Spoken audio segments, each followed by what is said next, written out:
ओम श्री गणेशाय नमः। श्री शिव महापुराण विद्वेश्वर संहिता 18वां अध्याय। इस अध्याय में हम जानेंगे बंधन और मोक्ष का विवेचन, शिव पूजा का उपदेश, लिंग आदि में शिव पूजन का विधान, भस्म के स्वरूप का निरूपण और महत्व, शिव के भस्म धारण का रहस्य, शिव एवं गुरु शब्द की व्युत्पत्ति तथा विघ्न शांति के उपाय और शिव धर्म का निरूपण। ऋषिगण बोले, हे सर्वज्ञों में श्रेष्ठ, बंधन और मोक्ष का स्वरूप क्या है, यह हमें बताइए। सूत जी बोले, हे महर्षियों, मैं बंधन और मोक्ष का स्वरूप तथा मोक्ष के उपाय का वर्णन करूंगा। आप लोग आदर पूर्वक सुने। जो प्रकृति आदि 8 बंधनों से बंधा हुआ है वह जीव बद्ध कहलाता है, और जो उन 8 बंधनों से छूटा हुआ है उसे मुक्त कहते हैं। प्रकृति आदि को वश में कर लेना मोक्ष कहलाता है। बंधन आगंतुक है और मोक्ष स्वतः सिद्ध है। बद्ध जीव जब बंधन से मुक्त हो जाता है तब उसे मुक्त जीव कहते हैं। प्रकृति, बुद्धि, त्रिगुणात्मक अहंकार और 5 तन्मात्राएं, इन्हें ज्ञानी पुरुष प्रकृत्यागस्त्रक मानते हैं। प्रकृति आदि 8 तत्वों के समूह से देह की उत्पत्ति हुई है। देह से कर्म उत्पन्न होता है और फिर कर्म से नूतन देह की उत्पत्ति होती है। इस प्रकार बार बार जन्म और कर्म होते रहते हैं। शरीर को स्थूल, सूक्ष्म और कारण के भेद से 3 प्रकार का जानना चाहिए।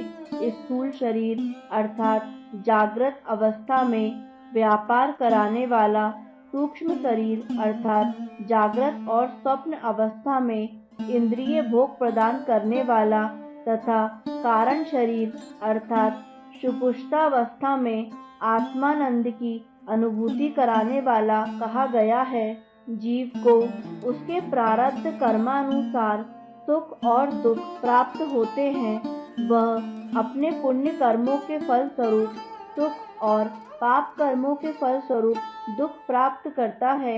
अतः कर्म पाश से बंधा हुआ जीव अपने त्रिविध शरीर से होने वाले शुभाशुभ कर्मों द्वारा सदा चक्र की भांति बार बार घुमाया जाता है।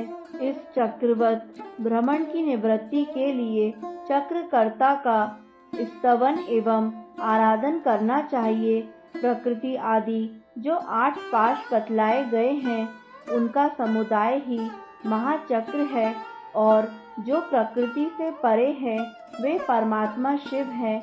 भगवान महेश्वर ही प्रकृति आदि महाचक्र के कर्ता हैं, क्योंकि वे प्रकृति से परे हैं। जैसे बकायन नामक वृक्ष का थाला जल को पीता और उगलता है, उसी प्रकार शिव प्रकृति आदि को अपने वश में करके उस पर शासन करते हैं।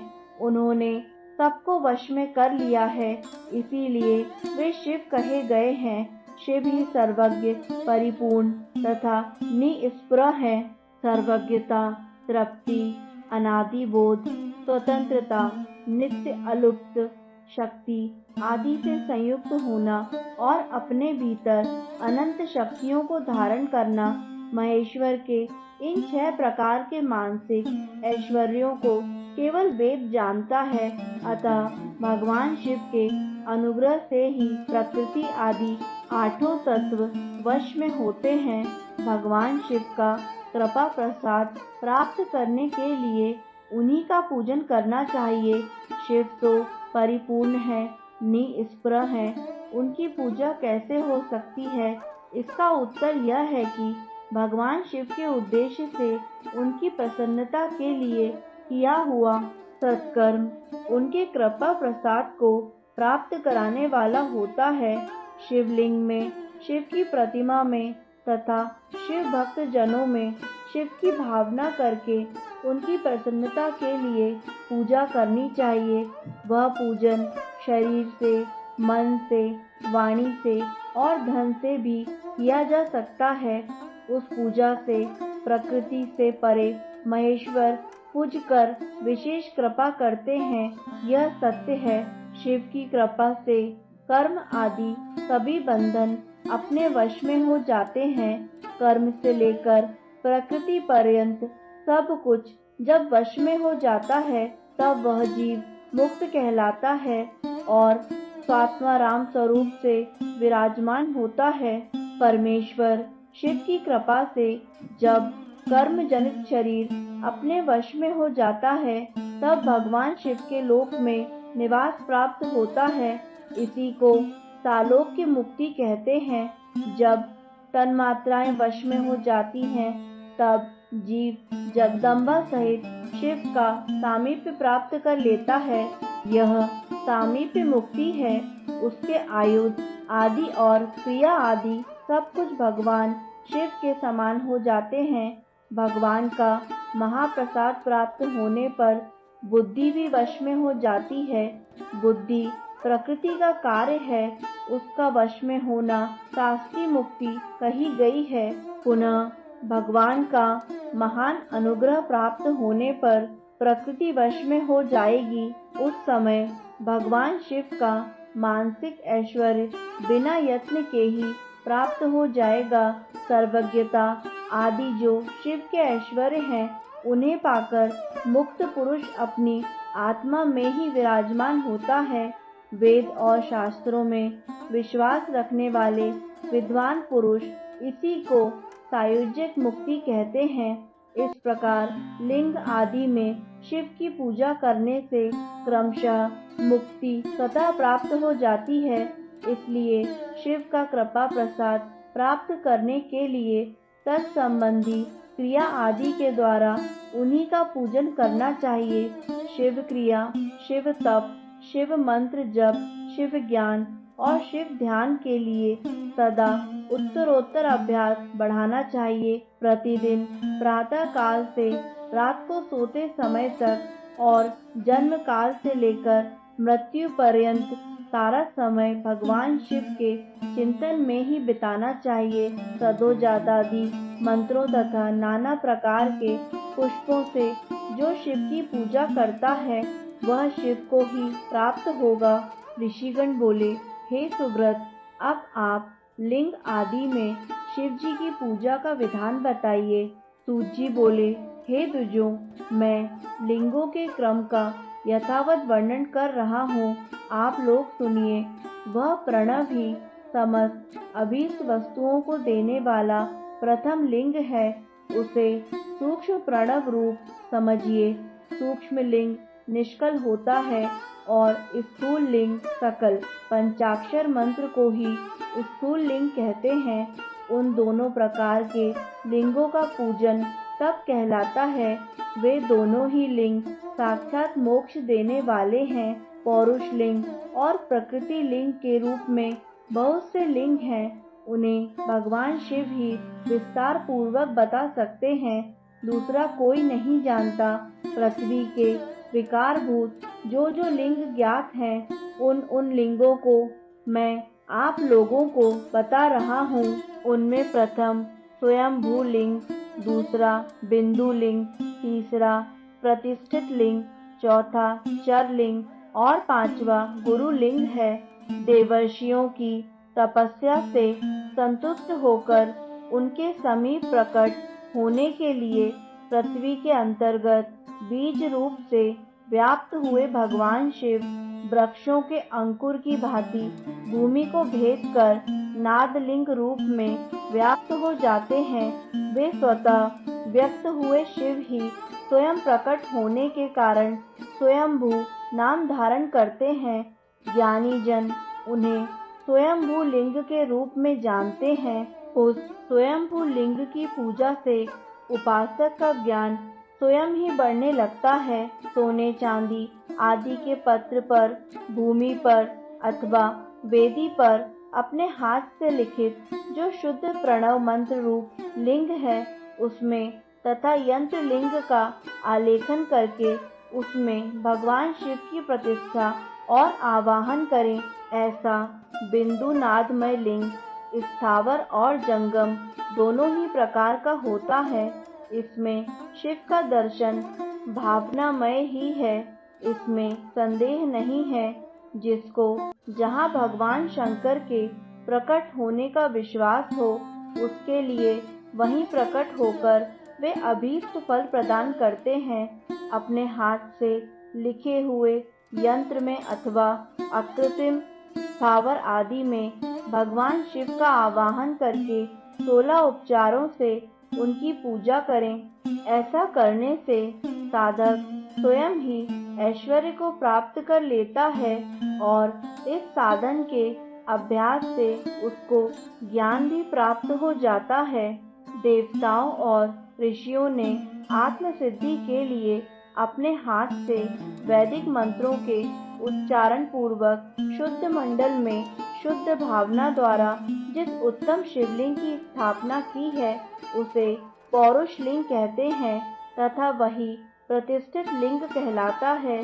उस लिंग की पूजा करने से सदा पौरुष ऐश्वर्य की प्राप्ति होती है। महान ब्राह्मणों और महाधनी राजाओं द्वारा किसी शिल्पी से शिवलिंग का निर्माण कराकर मंत्र पूर्वक जिस लिंग की स्थापना तथा प्रतिष्ठा की गई हो, वह प्राकृत लिंग है। वह शिवलिंग प्राकृत ऐश्वर्य भोगों को देने वाला होता है। जो शक्तिशाली और नित्य होता है, उसे पौरुष लिंग कहते हैं, और जो दुर्बल तथा अनित्य होता है, वह प्राकृत लिंग कहलाता है।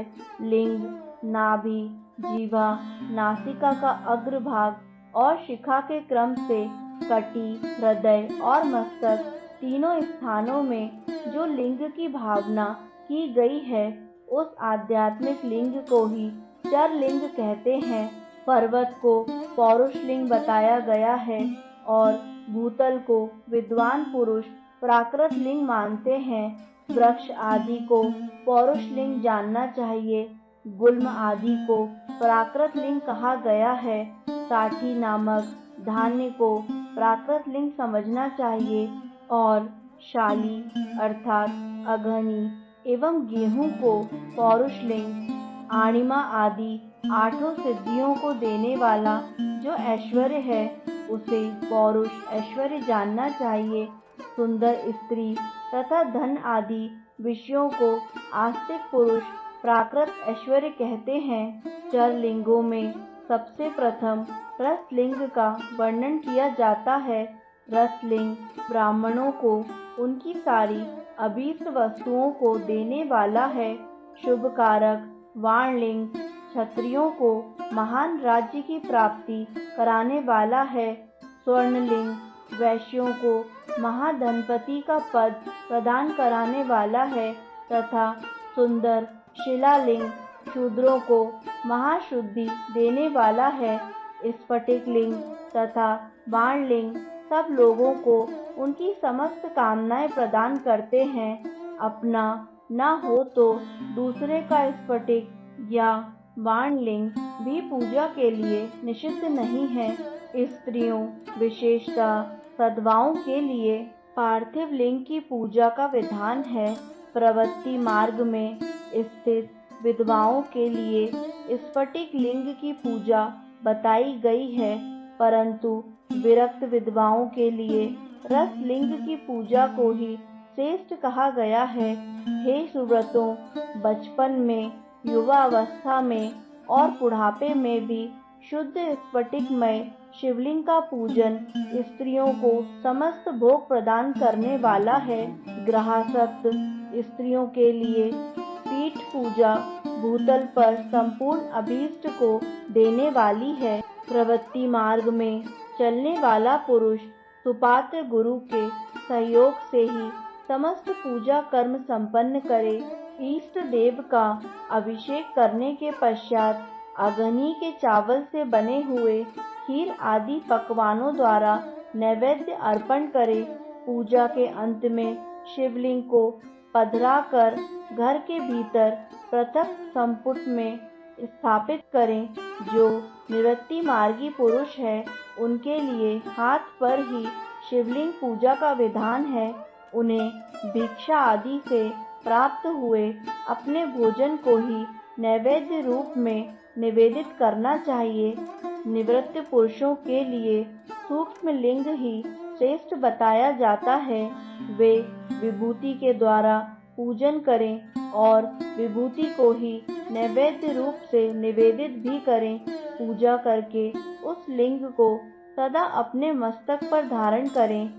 विभूति 3 प्रकार की बताई गई है, लोकाग्नि जनित, वेदाग्नि जनित और शिवाग्नि जनित। लोकाग्नि जनित या लौकिक भस्म को द्रव्यों की शुद्धि के लिए लाकर रखें।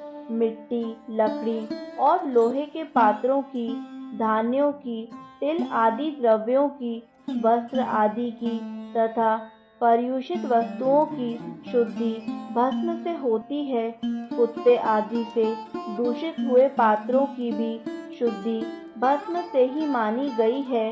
वस्तु विशेष की शुद्धि के लिए यथा योग्य सजल अथवा निर्जल भस्म का उपयोग करना चाहिए।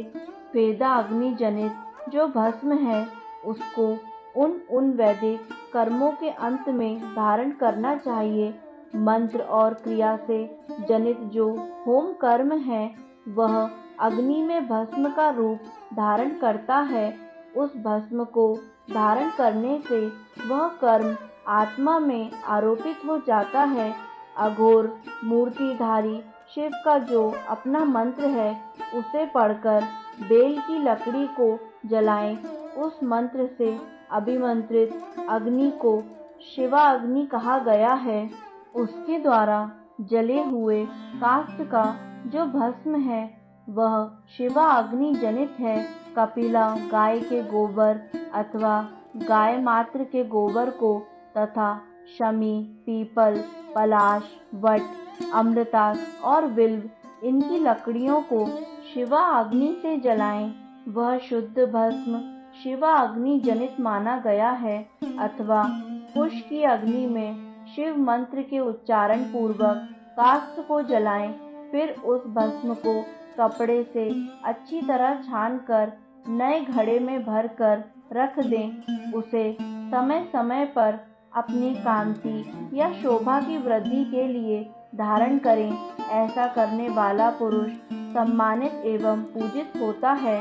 पूर्व काल में भगवान शिव ने भस्म शब्द का ऐसा ही अर्थ प्रकट किया था जैसे राजा अपने राज्य में सारभूत कार को ग्रहण करता है। जैसे मनुष्य सस्य आदि को जलाकर पकाकर उसका सार ग्रहण करते हैं तथा जैसे जठरानल नाना प्रकार के भक्ष्य भोज्य आदि पदार्थों को भारी मात्रा में ग्रहण करके उसे जलाकर सारतर वस्तु ग्रहण करता और उस सारतर वस्तु से स्वदेह का पोषण करता है, उसी प्रकार प्रपंचकर्ता परमेश्वर शिव ने भी अपने में आधेय रूप से विद्यमान प्रपंच को जलाकर भस्म रूप से उसके सार तत्व को ग्रहण किया है। प्रपंच को दग्ध करके शिव ने उसके भस्म को अपने शरीर में लगाया है। उन्होंने विभूति अर्थात भस्म पोतने के बहाने जगत के सार को ही ग्रहण किया है। शिव ने अपने शरीर में अपने लिए रत्न स्वरूप भस्म को इस प्रकार स्थापित किया है। आकाश के सार तत्व से केश, वायु के सार तत्व से मुख, अग्नि के सार तत्व से हृदय, जल के सार तत्व से कटिभाग और पृथ्वी के सार तत्व से घुटने को धारण किया है।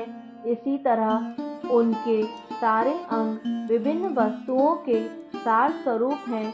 महेश्वर ने अपने ललाट के मध्य में तिलक रूप से जो त्रिपुंड धारण किया है वह ब्रह्मा, विष्णु और रुद्र का सार तत्व है। वे इन सब वस्तुओं को जगत के अभ्युदय का हेतु मानते हैं। इन भगवान शिव ने ही प्रपंच के सार सर्वस्व को अपने वश में किया है, अतः इन्हें अपने वश में करने वाला दूसरा कोई नहीं है, इसीलिए वे शिव कहे जाते हैं। जैसे समस्त मृगों का हिंसक मृग पशु सिंह कहलाता है और उसकी हिंसा करने वाला दूसरा कोई मृग नहीं है, अतएव उसे सिंह कहा गया है। शकार का अर्थ है नित्य सुख एवं आनंद। इकार को पुरुष और वकार को अमृत स्वरूपा शक्ति कहा गया है। इन सबका सम्मिलित रूप ही शिव कहलाता है। अतः इस रूप में भगवान शिव को अपनी आत्मा मानकर उनकी पूजा करनी चाहिए। साधक पहले अपने अंगों में भस्म लगाए, फिर ललाट में उत्तम त्रिपुंड धारण करे। पूजा काल में सजल भस्म का उपयोग होता है और द्रव्य शुद्धि के लिए निर्जल भस्म का। दिन हो अथवा रात्रि, नारी हो या पुरुष, पूजा करने के लिए उसे भस्म जल सहित ही त्रिपुंड रूप में ललाट पर धारण करना चाहिए। जल मिश्रित भस्म को त्रिपुंड रूप में धारण कर जो व्यक्ति शिव की पूजा करता है, उसे सांग शिव की पूजा का फल तुरंत प्राप्त होता है। यह सुनिश्चित है, जो प्राणी शिव मंत्र के द्वारा भस्म को धारण करता है, वह सभी ब्रह्मचर्य, गृहस्थ, वानप्रस्थ तथा संन्यास आश्रमों में श्रेष्ठ होता है। उसे शिवाश्रमी कहा जाता है, क्योंकि वह एकमात्र शिव को ही परम श्रेष्ठ मानता है।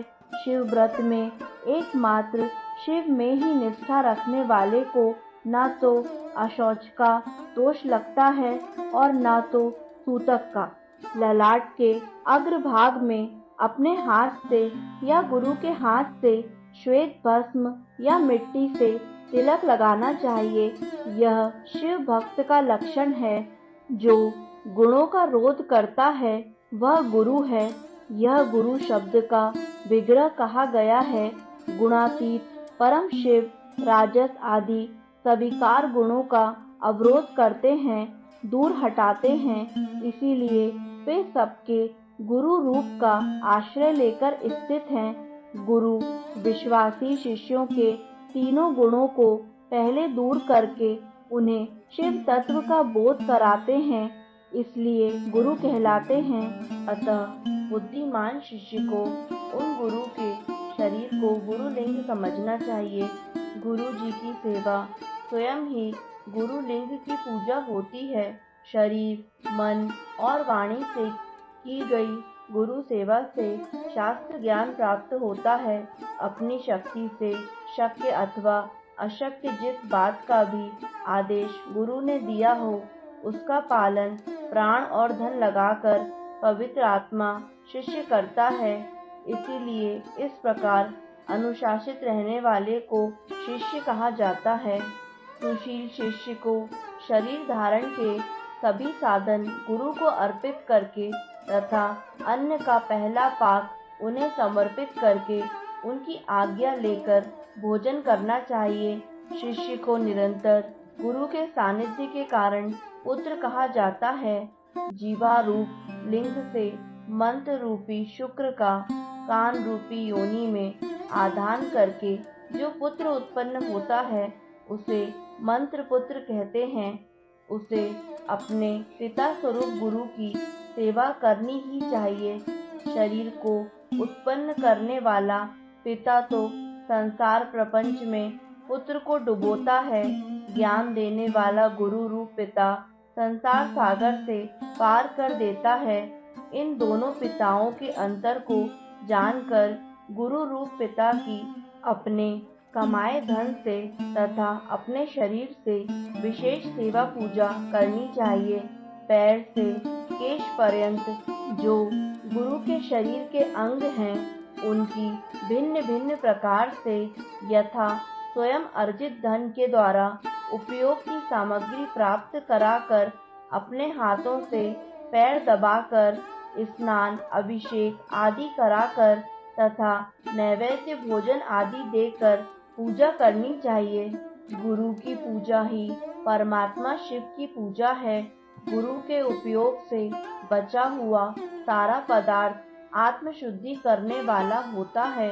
हे द्विजों, गुरु का शेष जल तथा अन्न आदि से बना हुआ शिवोचित शिव भक्तों और शिष्यों के लिए ग्राह्य तथा भोज्य है।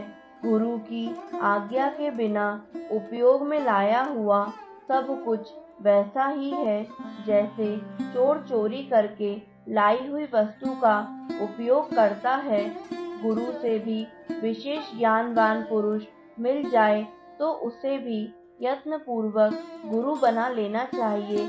अज्ञान रूपी बंधन से छूटना ही जीवन मात्र के लिए साध्य पुरुषार्थ है।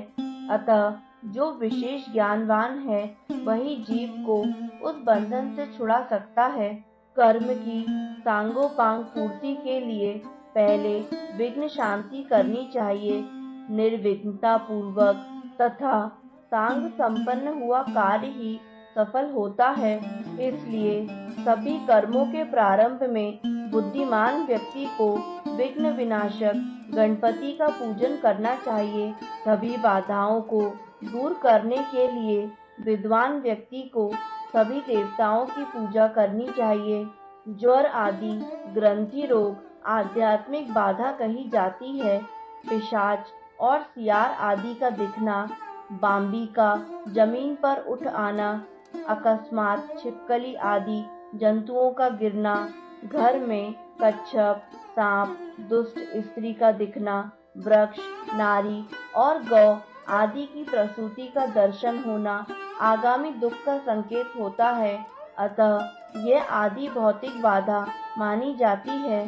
किसी अपवित्र वस्तु का गिरना, बिजली गिरना, महामारी, ज्वरमारी, हैजा, गौमारी, मसूरिका अर्थात एक प्रकार का शीतला रोग, जन्म नक्षत्र पर ग्रहण, संक्रांति, अपनी राशि में अनेक ग्रहों का योग होना तथा दुस्वप्न दर्शन आदि दैविक बाधा कही जाती है। शव, चांडाल और पतित का स्पर्श अथवा इनका घर के भीतर आना भावी दुख का सूचक होता है। बुद्धिमान व्यक्ति को चाहिए कि उस दोष की शांति के लिए शांति यज्ञ करे। किसी मंदिर, गौशाला, यज्ञशाला अथवा घर के आंगन में जहाँ 2 हाथ पर ऊंची जमीन हो उसे अच्छी तरह साफ करके उस पर एक भाग धान रखकर उसे फैला दें। उसके बीच में कमल बनाएं तथा कोण सहित 8 दिशाओं में भी कमल बना दें। फिर प्रधान कलश में सूत्र बांधकर तथा गूगल की धूप दिखाकर उसे बीच में तथा दिशाओं में बनाए गए कमलों पर अन्य 8 कलश स्थापित कर दें। 8 कलशों में कमल, आम्रपल्लव, कुशा डालकर गंध आदि पंच द्रव्यों से युक्त मंत्रपूत जल से उन्हें भरें। उन समस्त कलशों में नीलम आदि नवरत्नों को क्रमशः डालना चाहिए। तत्पश्चात बुद्धिमान यजमान कर्म कांड को जानने वाले सप्तनिक आचार्य का वर्ण करें।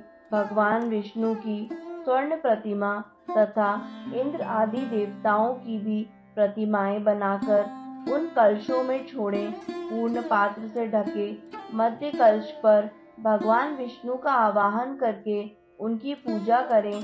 पूर्व दिशा से प्रारंभ करके सभी दिशाओं में मंत्रानुसार इंद्र आदि का क्रमशः पूजन करना चाहिए। उनके नामों में चतुर्थी त्रिभक्ति सहित नमः का प्रयोग करते हुए उनका पूजन करना चाहिए। आवाहन आदि सारे कार्य आचार्य द्वारा संपन्न कराएं तथा आचार्य और ऋत्विजों सहित उन देवताओं के मंत्रों को 100 बार जपें। कलशों की पश्चिम दिशा में जप के बाद होम करना चाहिए। हे विद्वज्जनों, वह जप होम करोड़, लाख, हजार अथवा 108 की संख्या में हो सकता है। इस विधि से 1 दिन, 9 दिन अथवा 40 दिनों में देश काल की व्यवस्था के अनुसार शांति यज्ञ यथोचित रूप में संपन्न करें। शांति के लिए शमी तथा वृत्ति अर्थात रोजगार के लिए पलाश की समिधा से अन्न, घृत तथा सुगंधित द्रव्यों से उन देवताओं के नाम अथवा मंत्रों से हवन करना चाहिए।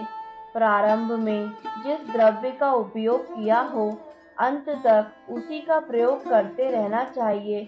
अंतिम दिन पुण्याहवाचन कराकर कलशों के जल से प्रोक्षण करना चाहिए। तत्पश्चात आहुति की संख्या के बराबर ब्राह्मणों को भोजन कराएं। हे विद्वानों, आचार्य और ऋत्विजों को भविष्य का भोजन कराना चाहिए। सूर्य आदि नवग्रहों का होम के अंत में पूजन करना चाहिए। ऋत्विजों को क्रमानुसार नवरत्नों की दक्षिणा देनी चाहिए। तत्पश्चात दशदान करें और उसके बाद भूयसी दान करना चाहिए। बालक, यज्ञोपवीति, गृहस्थाश्रमी और वानप्रस्थियों को धन का दान करना चाहिए। तत्पश्चात कन्या, सधवा और विधवा स्त्रियों को देने के अनंतर बची हुई तथा यज्ञ में बची हुई सारी सामग्री आचार्य को समर्पित कर देनी चाहिए। उत्पात, महामारी और दुखों के स्वामी यमराज माने जाते हैं, इसीलिए यमराज की प्रसन्नता के लिए काल प्रतिमा का दान करना चाहिए। 100 निष्क या 10 निष्क के परिमाण की पाश और अंकुश धारण की हुई पुरुष के आकार की स्वर्ण प्रतिमा बनाएं। उस स्वर्ण प्रतिमा का दक्षिणा सहित दान करना चाहिए। उसके बाद पूर्णायु प्राप्त करने हेतु तिलक का दान करना चाहिए। रोग निवारण के लिए घृत में अपनी परछाई देखकर दान करना चाहिए। 1000 ब्राह्मणों को भोजन कराना चाहिए। धन अभाव में 100 अथवा यथाशक्ति ब्राह्मणों को भोजन कराना चाहिए। भूत आदि की शांति के लिए भैरव की महापूजा करें।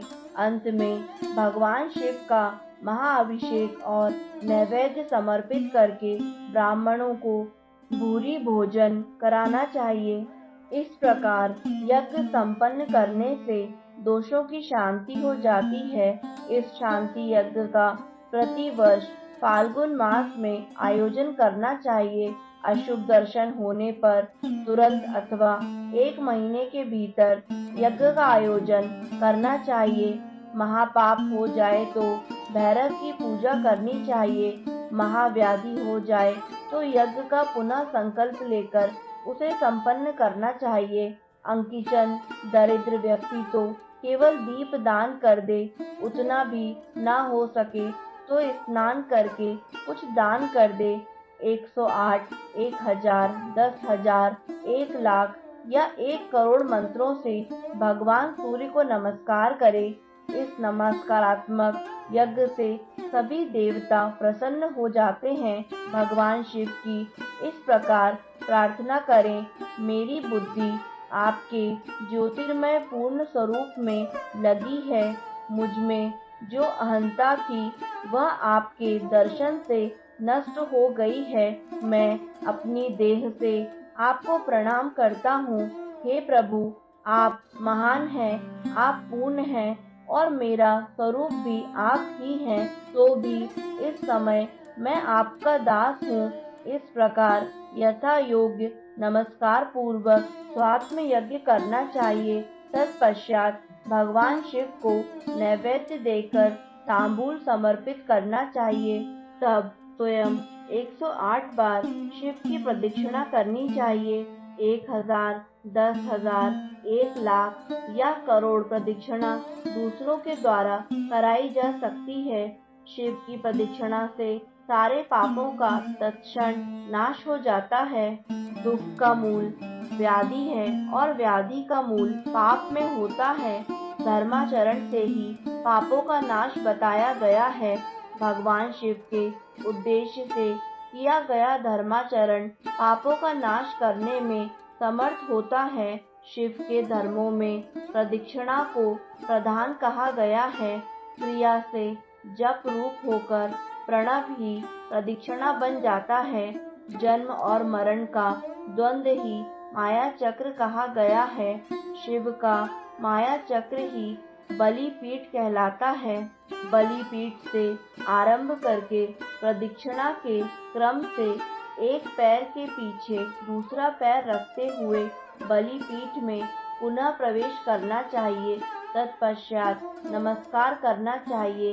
इसे प्रदक्षिणा कहा जाता है।